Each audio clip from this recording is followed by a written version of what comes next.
সকালে প্রায় উঠেছি 7টার সময়, কিন্তু 7টার থেকে উঠে কিন্তু কখনো বসেই থাকি না, কিছু না কিছু করতেই থাকি। তার মধ্যে দিয়েও মনে হয় যে কোনো কাজই করি না, যেহেতু দুপুরে রান্নাটা শাশুড়িই করে দেয়।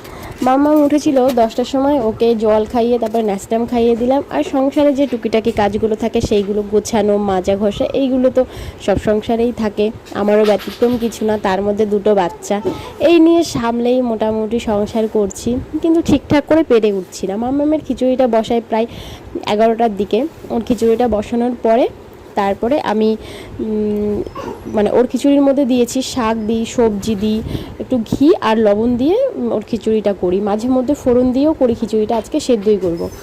আর দুপুরের মেনুতে আজকে ছিল একটা নিরামিষ তরকারি, উচ্ছে ভাজা, চিচিঙ্গা ভাজা আর মটর ডাল দিয়ে টক ডাল। মুসুর ডাল দিয়েও করি, কিন্তু আজকে মটর ডাল দিয়েই করেছে।